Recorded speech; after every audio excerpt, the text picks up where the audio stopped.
त्या रणजितबद्दल मला बोलून बोलून कंटाळा आला. काय बोलायचं त्याच्याबद्दल? चांगलं बोलता येत नाही. काय नाही ते चांगलं तर काय बोलणार? बँका बुडवण्या पलीकडे याने काही केलेलं नाही. प्रल्हाद पाटलांनी तेच केलं. हे सगळे बँक बुडव्यांची टोळी आहे, व्यापारी बुडव्यांची टोळी आहे. त्याच्या नादाला लागू नका. हात जोडून विनंती आहे तुम्हाला की ह्या भानगडीत तुम्ही कृपा करून पडू नका. मंडळी, बराच असा उशीर झालेला आहे. संजीवराजांनी तर सर्व इतिहास तुमच्या समोर डोळ्यासमोर ठेवलेला आहे की किती खोटारडेपणा ह्या खासदारकीच्या इलेक्शनमध्ये आपल्या सगळ्यांच्या समोर आला. आमदार साहेबांनी त्यांच्या परीने काय घडलं गेल्या 20-25 वर्षात माझ्या कारकिर्दीत हेही सांगितलेलं आहे. असं आहे, साखरवाडी कारखान्याचं जवळजवळ 4था सीझन आता सुरू व्हायची वेळ आलेली. साखरवाडी कारखान्याला गतवैभव प्राप्त होण्याची वेळ आलेली आहे. आणि साखरवाडी कारखाना हा साखरवाडीसाठी नाही आहे, संबंध तालुक्यासाठी कारखाना आहे. साखरवाडी हे स्थळ आहे आणि ह्याचा जास्त फायदा साखरवाडीला मिळतो आणि साखरवाडी गाव मोठं होत जातं. ह्याच्याहून साखरवाडीला आपली जबाबदारी जर कळत नसेल की आपल्यावर संबंध तालुक्याच्या बागायतदारांचं भविष्य अवलंबून आहे आणि त्यासाठी इतकं सगळं करून माझ्यासमोर एक नेहमी प्रश्न पडतो की साखरवाडी या परिसरात होळ असेल, मुरुम असेल, अजून कुठल्या 2-3 रावड्या असतील, अजून काय असेल, या उत्तर पश्चिम भागातल्या आपण कारखान्याच्या क्षेत्रात, बागायत क्षेत्रात आम्ही कुठं कमी पडलो एवढं मला कोणीतरी उठून सांगा ना. कोणीतरी उठून सांगा की रामराजे तुमच्याकडनं एवढं राहिलं आहे. बरं, माझ्याकडनं राहिलं असेल, कोणाचं नुकसान तर केलं नाही. एक माणूस मला दाखवा की त्यांनी राजकीय सत्ता एवढी वर्ष, 15 वर्ष मी मिनिस्टर होतो, हे 4 वर्ष खासदार झाले तर त्यांनी किती घरं बर्बाद केली याची तुम्हाला यादी मी आज न उद्या देणार. या माणसाने 5 वर्षात घरं बर्बाद केली आणि दुसऱ्यांनी ती चुका केल्या, त्यामुळे तुमचे संसार बर्बाद व्हायची वेळ आली. या बर्बादीतनं मी तुम्हाला वाचवलं. मग मीच तुम्हाला एक प्रश्न विचारतो आणि स्पष्ट विचारतो की मी एवढं काम करून तुम्हाला बोलायचे मला अधिकार आहेत का नाही ते एवढं सांगा फक्त. आणि मग तुम्ही राजकारणात का कमी पडतो? तुम्ही मतदानात हे डोळ्यासमोर का ठेवत नाही? मग तुम्हाला तुमचे गट्ट आठवतात, मग तुम्हाला हा या आठवेल, तो आठवेल, कोण पैसे घेईल. मी मागे पुढे बोलणारा माणूस नाही. या तालुक्यात किती पैसे वाटले गेले, कसे वाटले गेले, कसे पैसे फेकून दिले गेले, दरवाजावर टकटक करून 500-500 रुपये वाटले. लोकांना माहिती नाही कोणासाठी पैसे आलेत, कशासाठी आलेत. आणि एवढं केल्यानंतर खरा प्रश्न तुमच्यासमोर या इलेक्शनमध्ये हा कोण जो आहे, त्याचं नाव काय मलाही माहीत नाही, कांबळे का काहीतरी आहे, तर बोलतोय पिटव. हॅलो. त्यामुळे विषय असं तयार राहतो की एवढं करून आपल्याला काय मिळालं. ठीक आहे, मला तुम्ही 3 वेळा संधी दिली, संधीचं सोनं केलं. 96 साली मी मंत्रालयातनं, मी नाव घेणार नाही, त्यांना फोन करून सांगितलं 96 सालची या साखरवाडीची पिण्याची पाण्याची व्यवस्था कोणाला आठवते का बघ, आठवते का बघ. पहिलं तुमचं पिण्याचं पाणी RR पाटलाला आणून आपण त्याचं भूमिपूजन घेतलं. कुठं कमी पडलो मी, मला सांगा. ग्रामपंचायतीला तुम्हाला सांगितलं की तुम्ही हे करू नका. ज्या माणसाच्या नादाला तुमचे हे 9 जण लागलेत, या माणसाच्या हातनं स्वतःच्या स्वार्थापलीकडे काही झालेलं नाही. कमीच आली नसती तर याला स्क्रॅप मिळालं असतं. मला नावच घ्यायचं नाही आहे खरं. म्हणजे मला बऱ्याच जणांनी सांगितलं की तुम्ही नावं घेऊन त्यांना मोठं करता. काय बोलायचं तुम्हाला? आता काय मी कुठल्या तोंडाने सांगू की तुम्ही हे करा, करू नका? मी तर करून दाखवलंय. जे शब्द तुम्हाला बाजार समितीच्या तुमच्या बाजार ग्राउंडवर मी 96 साली दिले, त्यातला ह्या परिसरातला फार थोडे प्रश्न तुमच्याकडे राहिलेले आहेत. तुमचं सगळं भविष्य या 30 वर्षात घडलेलं आहे आणि तुमच्या पुढचा प्रश्न असा आहे की तुम्हाला हे भविष्य ठेवायचं आहे का नुसतं आपल्याकडे येऊन आपलंच मटण खाऊन. आपलेच संसार बर्बाद करून त्याच्या मागे जायचंय. अजून त्या खासदाराने दुसऱ्याच्या कारखान्याबद्दल बोलावा कशा? दारू साहेबाला फोन करायचे, साहेब अजून मंत्र्याचं नाव मी घेणार नाही, कारखाना बंद करू, अमुक करू, तमुक करू, तुमच्या कामगारांनी आम्हाला मतदान करायला पाहिजे. अहो किती ब्लॅकमेल! तुम्ही काय केलं हे स्पष्ट सांगा. दुसरं काही या माणसाने केलेलं नाही. जे मी केलंय त्याच्यात जे अर्धवट राहिलेलं होतं ते ह्याच्या काळात पूर्णत्वाला नेण्याचा प्रयत्न झाला आणि राजकीय हेतूने झाला. ज्यांनी हे निरादेवर धरण कमी पैसे दिल्यामुळे आडलं त्याच लोकांनी ह्या धरणाची टेंडर काढली. इथपर्यंत ठीक आहे, मला बोलायचं नाही कारण माझे अजून काही काम अडकतात म्हणून मी काही जास्त या राज्य पातळीवरच्या कुठल्या नेतृत्वाबद्दल बोलणार नाही. अरे माझी तुम्हाला विनंती आहे की माझं काम पटलं नसेल, तुम्ही मला नाही म्हणला. अरे प्रश्न माझा कुठे आहे? मी माझ्यासाठी मतं मागायचं 2009लाच सोडून दिलेलं. मी मतं मागतोय, दीपकरावांच्यासाठी मागेन, अजून कोणासाठी तरी मागेन, संजीवराजांसाठी मागेन. हे कशासाठी मागतो? तुमची जर राजकीय ताकद देण्याची इच्छाच नसेल तर मग खंडाळ्याच्या गेस्ट हाऊसमध्ये माझ्याकडे आला का? एवढं उत्तर तर कोण देईल? कशासाठी मी बोलवलं होतं तुम्हाला? तुम्ही या तिकडं. नावं सगळी मला डोळ्यासमोर दिसतात. उलट मी तेव्हाही नाही नाही म्हणत होतो. 17, 18, 19 वर्ष प्रल्हाद पाटलांनी तुमच्या आयुष्याची शिमगा करून टाकलात. तर कामगारांच्याकडे पैसे नाहीत. इथे इलेक्ट्रिसिटीत पैसे नव्हते कामगारांना, तर ते कसे मिळालेत मला माहिती आहे. माझ्याकडनं तुम्हाला 6-6 महिन्याचं एक्सटेन्शन मिळालं आहे म्हणून तुम्हाला कामगार कॉलनीत पैसे मिळाले. अजून किती सांगू? अहो या गेटवर गाडे साहेबांनी आम्हाला सांगितलं की तुम्ही आम्हाला ताकद द्या, तर आम्ही गेटवर येऊन बसलेलो. इथं संघर्षाची वेळ आली या परिसरात तेव्हा कोणी दुसरं आलेलं नाही, नेतृत्व आलेलं नाही. फक्त रामराजे नाईक निंबाळकर आणि त्यांचे 2 भाऊ कायमस्वरूपी तुमच्या मागे उभे आहेत. मग आम्ही राजकारणात कमी पडतो कुठं? कशातच आम्ही कमी पडत नसलो तर मतदानात का तुम्ही कमी पडतो? मला कारण कळून द्या. कारण तुम्हाला देता येणार नाही. कारण मला जे कळतं की भूलतापाला तुम्ही बळी पडता. एकमेकातले जे संघर्ष आहेत, मग ह्याचं झालं तर याचं वाढेल, त्याचं झालं तर त्याचं वाढेल.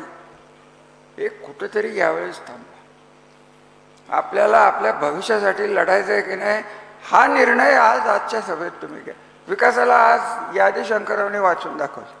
कुठं आम्ही कमी पडलो? सत्तेच्या बरोबर राहून गेले 25-30 वर्ष आपण एकासाठीच सत्तेबरोबर आज राहिलेलो आहोत की आपलं तालुक्याचं भविष्य हे व्यवस्थित राहावं. अहो 1957 साली मी पहिले साखरवाडीत आलो होतो. किती बाळासाहेब तुमचाही जन्म नसेल.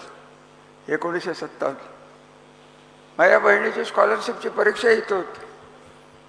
तेव्हापासून मी साखरवाडीचं वैभव, त्याच्यानंतर वैभव लयाला जाऊन स्मशान आणि स्मशानातनं बाहेर काढून आज 20,000 टन पर डे एवढा कारखाना उभा करायची शक्ती असलेली माणसं तुमच्यासमोर आणून ठेवलेली आहेत.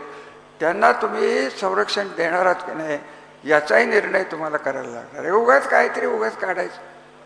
माझं हे राहिलं आहे, माझं ते राहिलं आहे, माझं जुनं राहिलं आहे, माझं पुढचं राहिलं आहे. अरे पण ते होईल ना. ज्याला करायचं होतं त्यांनी त्यातलं एकही केलं नाही. त्यांनी केलं असतं.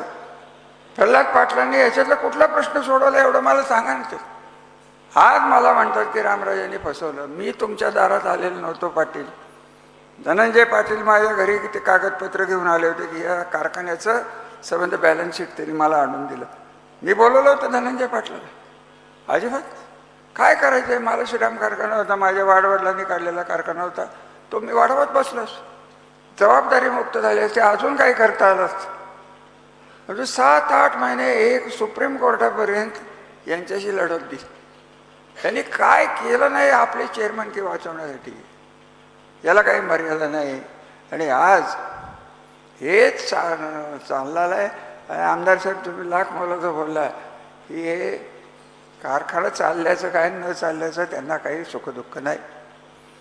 आपलं पद गेलं इथं तुमच्या बाजारात नाव्याच्या दुकानात बसून काय चालायचं ते मला सगळं माहिती आहे सुरेश दादा, तुम्ही तसं ओळखू नका, मला बरंच बारकावं असतं. त्यामुळे हे दुकानात तोंड दाखवायला जागा नव्हती, त्याला तुम्ही परत इथं आणून नेता करताय. साखरवाडीला माझी पूर्ण विनंती आहे की एक प्रल्हाद पाटील तरी धरा, नाही ते एक रामराजे तरी धरा. काय एकदाच धरा, परत परत तेच तेच तेच बोलायला मलाही वेळ नाही. मी तुम्हाला मतं मागणार आहे, हे त्या काय त्याचं नाव कांबळे का काय त्याच्या विरुद्ध मतं मागत नाही. हे भारतीय जनता पार्टी विरुद्ध मतं मागत नाही. मी मोदी साहेबांच्यासाठी मागत नाही किंवा त्यांच्या विरोधीही बोलत नाही. मी अमित शहाच्या विरोधीही बोलत नाही आणि मी त्यांच्या बाजूनेही बोलत नाही. कारण मी अपक्ष होतो तेव्हापासून या तालुक्यात पडायचा निर्णय आमचे चुलते संजूभाऊंचे वडील शिवाजीराजांनी सांगितलं की कारखान्याचा आपला तालुक्याचा बोजावरा उडलेला आहे. गडबाजीचा संबंध तालुका, एकेकाळी संपन्न तालुका. आपण त्या काळात बारामतीच्या पुढे होतो. आज बारामती केवळ विकासाच्या दृष्टीने विचार करणारे मतदार आले, शरद पवार साहेबांच्या मागे उभे राहिले, अजितदादांच्या पाठीमागे उभे राहिले, म्हणून बारामतीचा विकास झाला आहे.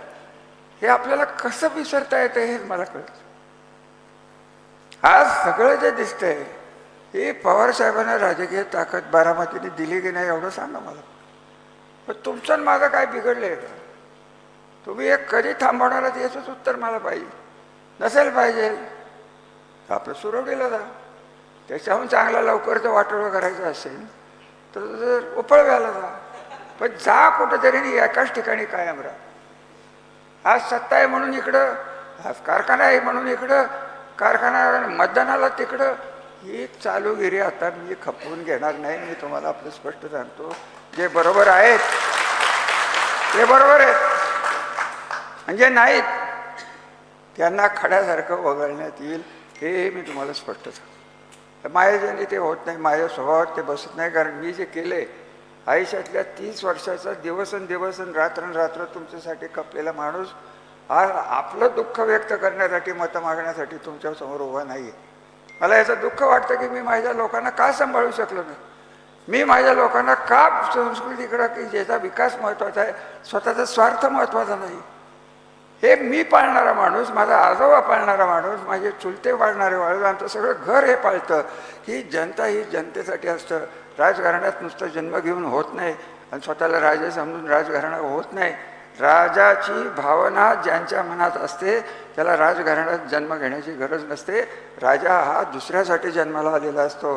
आणि अशा वेळेस अशा परिस्थितीत की आज सगळं पलटलेलं आहे. काय तुम्ही बोल, आज दुपारी जी तुम्ही आला नाही लोक फारशी, मी जास्त बोलवलं नाही. पटेल नावाचा एक तज्ज्ञ, हत्ती गवत जे असतं त्याच्यापासून आपल्याला गॅस तयार करून हत्ती गवताची लागवड करण्यासाठी, तो म्हणाला की एवढं मोठं कृषी विद्यापीठ आणंदमधला, म्हणजे जिथं ही डेअरी आहे ना गुजरातची कुठली अमोल, तिथला माणूस, तो बघून चकित झाला. त्यांनी सांगितलं की हत्ती अहो हे उसाला पूरक असं हे तयार होणार आहे, मी पर्याय म्हणणार नाही. 3 महिन्यांनी तुम्हाला हे कापायला मिळणार. प्रल्हाद पाटलाला का हो हे कधी जमलं नाही? प्रल्हाद पाटलाला शेती महामंडळाच्या कामगारांचं चेअरमन कन मधुकर भिसेनंतर मिरवायला मिळालं, इथपर्यंत समाधान. कुठला प्रश्न शेती महामंडळाचा सुटला प्रल्हाद पाटलांचं, एवढं मला समजावून सांगा. या खासदारांनी दिल्लीतनं किती पैसे आणलेत? ते पालखी मार्गाचे पैसे आपल्याला सांगतो. पालखी मार्ग हा काही फक्त फलटण तालुक्यासाठी होता का? आळंदीपर्यंत हा मोठा 4-5 तालुक्याचा 2 जिल्ह्याचा प्रश्न, ते मी आणलं. अरे तू काय आणलं? काय तर गडकरी साहेबांच्या बरोबर विमानातनं फिरला, त्याच्यात हवाई सुंदरी होती का नव्हती ते तरी सांग. काय हा माणूस आहे? हे काय सोपं आहे का हो सगळं? त्याच्याबद्दल बोलायला तर मला तर कंटाळा झाला आहे. मी आपलं तुम्हाला खरं तर सांग, सासवडला येतो दत्ता बापू बसलेत, बोलायचं ते मी व्यवस्थित बोललेलो आहे. माझ्या मनात त्याच्याबद्दल कुठलाही वैयक्तिक राग नाही. त्या माणसाने कधीही कार्यकर्त्यांच्या बाजूने उभा राहिला नाही. आगवण्याचं आणि त्याचं पैशाचे व्यवहार होते का नव्हते हे बघायचं मला काही कारण नाही आहे. मला जे दिसलं यूट्यूबवर, आगवण्याच्या मुली आत्महत्या करायचा प्रयत्न करतात आणि त्याला जर हा म्हणत असेल की तुम्ही सुरुवात केलं, त्याच्या बायकोला फोन करून सांगितलं त्या आगवण्याच्या की हे तुम्ही सुरू केले, त्याचा शेवटही मी करणार आहे, अशा माणसाला तुम्ही मतं टाकता. तुम्हाला मुलं बाळा नाहीत, तुम्हाला नातवंड नाहीत का? 500 रुपये दिले म्हणून लगेच सगळं पुढचं झालं? अरे कुठंतरी तुम्ही विचार करा की हा माणूस आहे का कोण हैवान आहे? मला म्हणतोय मी म्हणजे आहे, हा वेताळ आहे. काय बोलतो आपण? वयाचा आदर नाही. आपण ज्या घरात जन्मलो त्याच्यातलं सर्वश्रेष्ठ घर हे आमचं. तर ते म्हणते 2 संस्थानं होती, एक मलठण आणि एक फलटण, आणि हिंदूराव तिथला राजा आणि याचा बाप निळकंठराव तिथला राजा. आता काय बोलायचं? आता इतिहास लिहायला लागलाय. काय तिचं काय बोलत असतो? काय गोळ्या बिळ्या खातो का काय? मला काय कळत.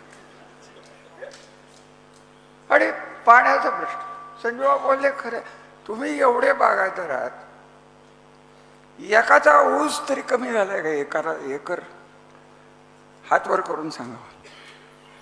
माझा ऊस बारामतीला पाणी गेलं म्हणून माझा 5 एकर होता, तो 4 एकर झाला.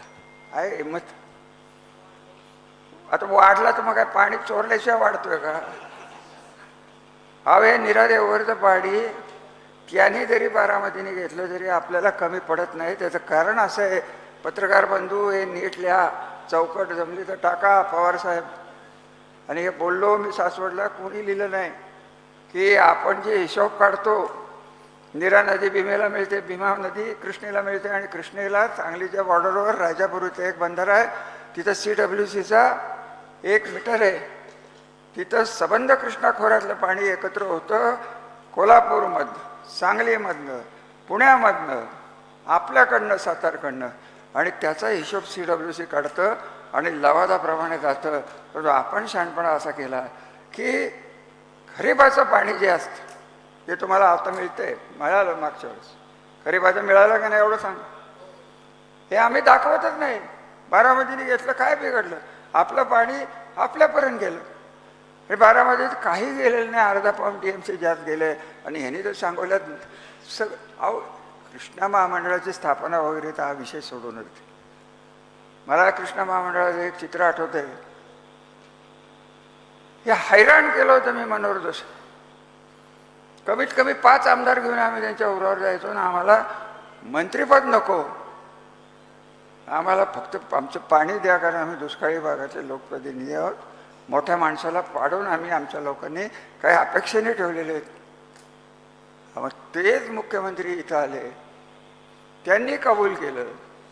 त्यांनी पहिली कृष्णा महामंडळाला, काय महामंडळ आहे, कृष्णा महामंडळ म्हणजे दुसरं तिसरं काही नाही, कर्ज रोखे बाजारात ना घ्यावे, ज्याला शेअर्स म्हणतो आपण, हे शेअर्स घ्यायचे आणि त्यांनी धरणं बांधायची, ही कल्पना मी काढली. या कल्पनेला मर्यादेच्या बाहेर यश मिळालं आणि म्हणून हे सगळं झालं. हे म्हणतात निरादेवरचं पाणी मी आणलं. धरणच झालं नसतं तर पाणी कुठनं आलं असतं? धरणच झालं नसतं तर 66 किलोमीटर खंडाळ्यापर्यंत कालवा आला, तो मीच काढला होता. उलट पक्षी यांचं सरकार आलं तर 10 किलोमीटर लोणंदच्या पुढे या कापडगावपर्यंत पाणी यायची व्यवस्था मी केलेली होती.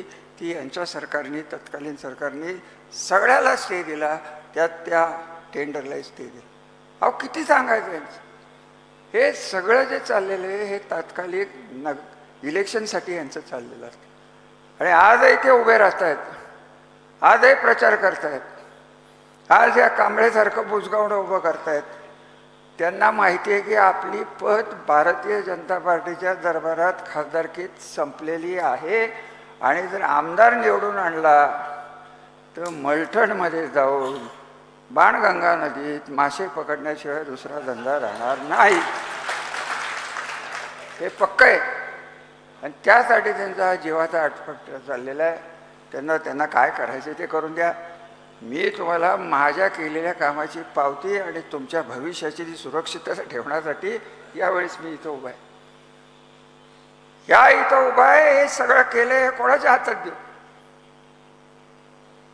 हे उपळगावालेच, त्याचे पगार वेळेवर होतात. इथं युनियनची लोक बसलेली मला दिसतात.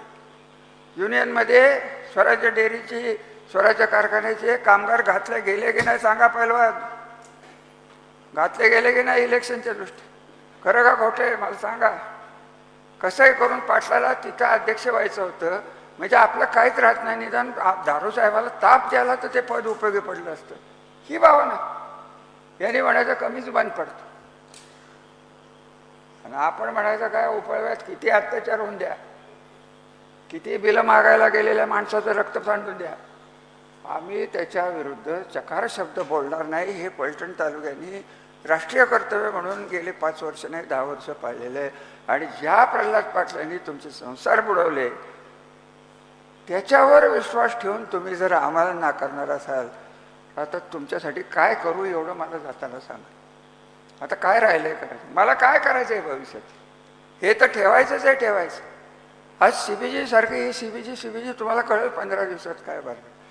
उसा एवढं प्रत्येक बागायतदाराला मी विचारत होतो की तुम्ही का उचला होता, का उत्तर मिळतं, त्याच्यात रोगराई नाही, त्याच्यात जास्त बघायला लागत नाही, भाव हे खात्रीचे आहेत इतर पिकांच्या मानाने. या सगळ्या गोष्टी तुम्हीच मला सांगत होता. आज त्या ऊसाच्या जातीतलीच एक जात म्हणून तुम्ही आज 4-5 पांडव समोर गुरासाठी चारता, त्यालाच आपण मुख्य पीक करून त्याच्यापासून नैसर्गिक बायोगॅस तयार करून आणि बाकीचे त्याचे उपपदार्थ काढून महिन्यात नाही एकदा 5 ते 4 वेळा कापणी त्याची कराल. हे पैसे तुमच्या दारात आणायचे का नाही याचाही निर्णय तुम्हाला घ्यायला पाहिजे. हे करू शकतात. आज या रणजित नाईक निंबाळकरांच्या कारखान्यावर आत्ताच तो म्हणतो ना, एशिया खंडातली सगळ्यात मोठी डिस्टिलरी, 900 कोटी रुपयाचं कर्ज आहे. किती, मला तर आकडे लिहिता येणार नाहीत, तुम्हाला कोणाला येत असलं तर बघ. ते कोटीच्या खाली फिरतच नाहीत आणि हे आहे ते घालवतात.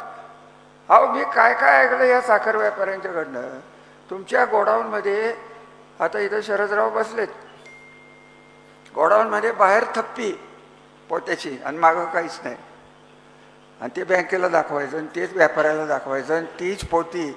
अहो खरं का खोटं सांगा मला माऊली, तेच पोतं 4 जणांना विकायचं. आता या कारखान्याचा डबा वाजल नाही तर काय होईल.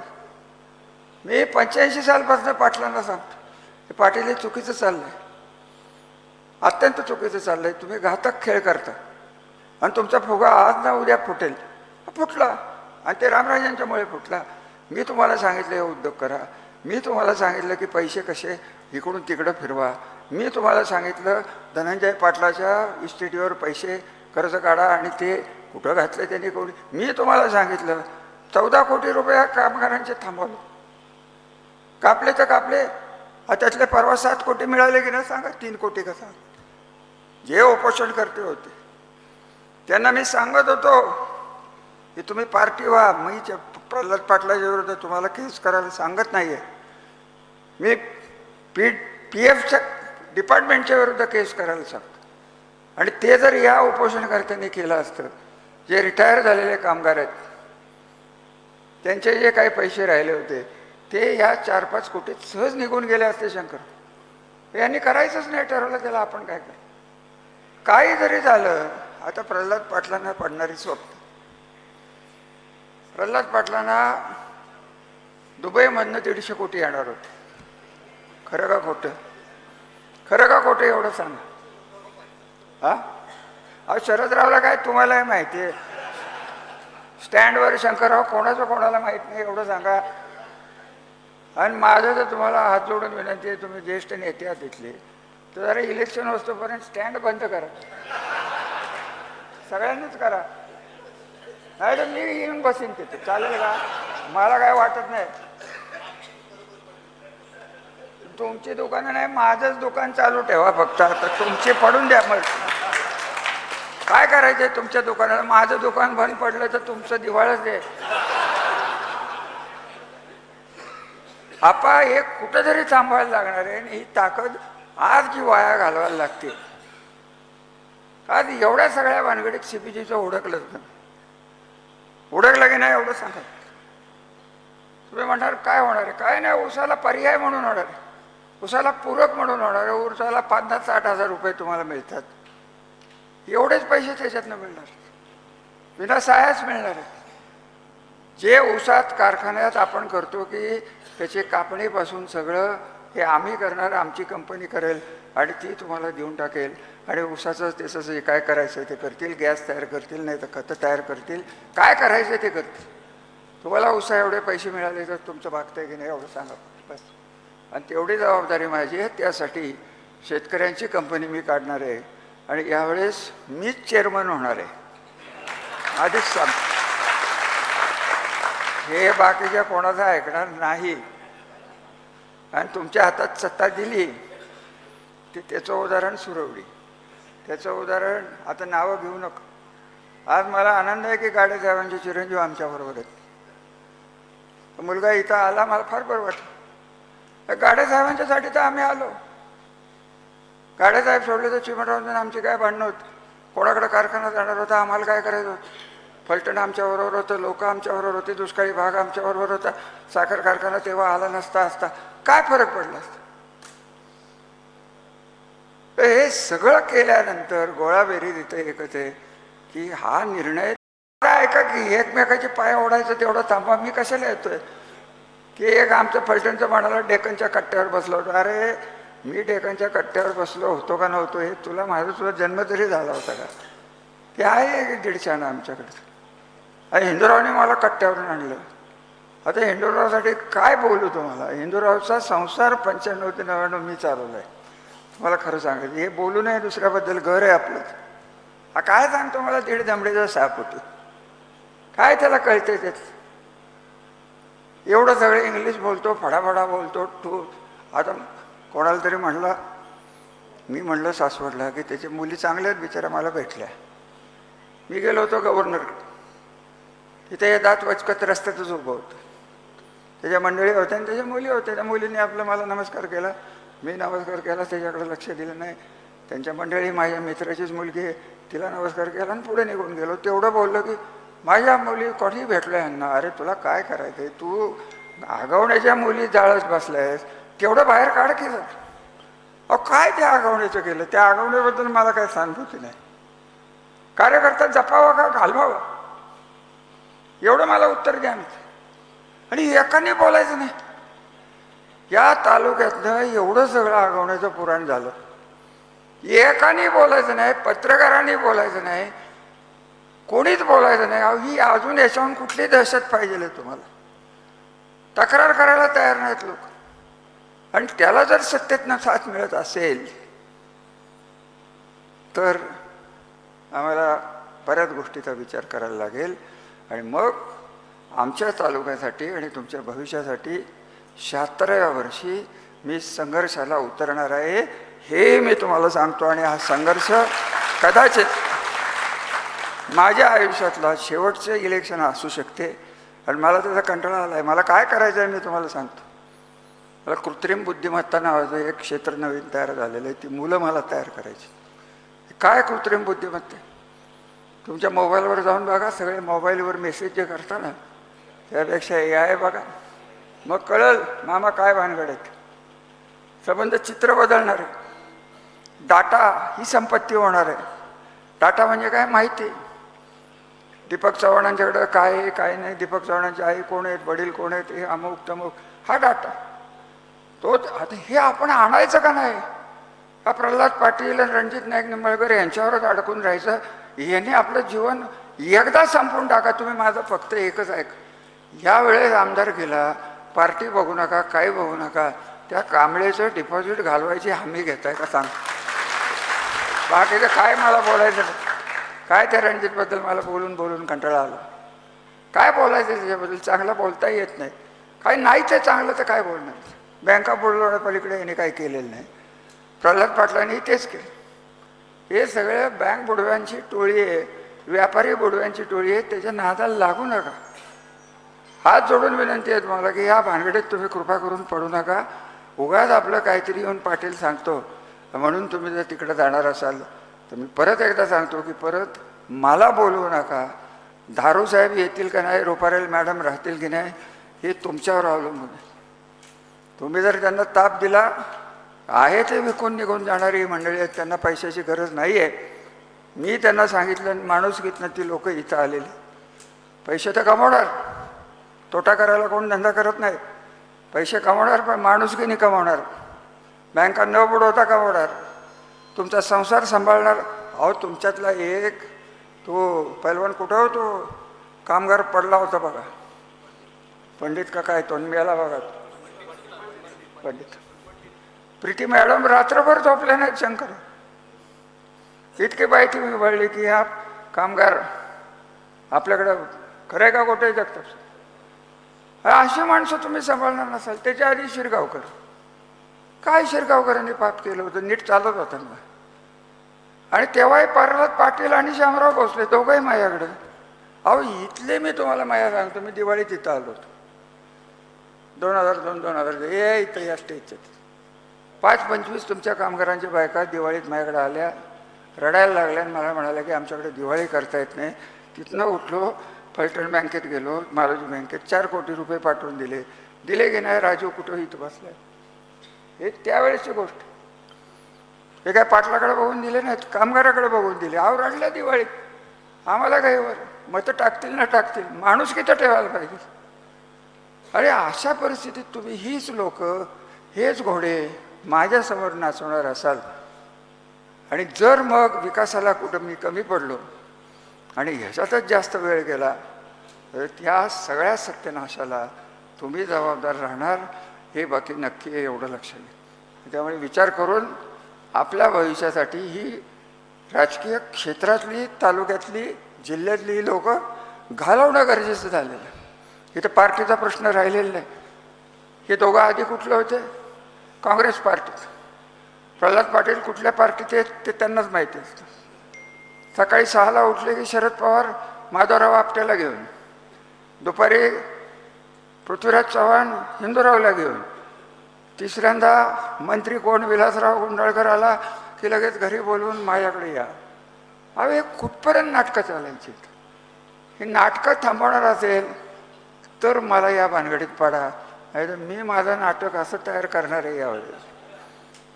तुम्हालाही मी सांगून जाणार आहे, मी यावेळेस या दोघांना सुट्टी देणार नाही. काय जे व्हायचं आहे ते होऊन द्या, त्यांना काय करायचं आहे ते करून द्या. अगदी तोंडावर आलं आहे, एकच पठ्ठ्या या साखरवाडीतलं नाव घेणार नाही. तोच त्यांच्याकडे परवा 22 लोक घेऊन गेला होता सुरवडीला की तुम्ही आमच्या घरादाराचं काय केलं आहे, नाव घेणार नाही. बाकीचे कोण तुमच्या तिथे दम नाही कोणाच्यात त्यांच्याकडे जायचं. उलट वाढदिवस आला हे चालली तिकडे, अमुक झालं हे चालले तिकडे. अरे थांबवा, बिंदास जा की हा कारखाना सोडून जा, तुम्हाला कुठं जायचं आहे तिथं. त्यांनी चूकची फॅक्टरी चालवायला घेतली काय काढली आहे, तिथं जाऊन बसा, आमचं कुठं काय म्हणणं. सुरवडीला डिस्टिलरी आहे का नाही, मग जाऊन बसा तिथं, आपल्याला काय करायचं. पाहिजे फायदा तर रामराजे आणि मताला रणजित नाईक निंबाळकर आणि प्रल्हाद पाटील. हे समीकरण यापुढे सहन केलं जाणार नाही. आणि सर्वसामान्य माणसाला सांगायची गरज आलेली आहे की पैसे आणि हिंदुत्व, अमुक आणि तमुक या सगळ्या गोष्टी काय नाहीत, पोटाच्या पुढे काही नाही. पोट भरणारा माणूस तोच आपला, पोट भरणारा माणूस तोच धर्म, आणि पोट भरणारा आणि भविष्याची काळजी घेणारा तोच आपला नेता. आणि असा नेता सापडून आपण कुठल्या मार्गाने या इलेक्शनमध्ये जायचं हा निर्णय मी घेणार आहे. आणि या निर्णयाबरोबर आपण राहावं एवढी विनंती करून रजा घेतो. धन्यवाद.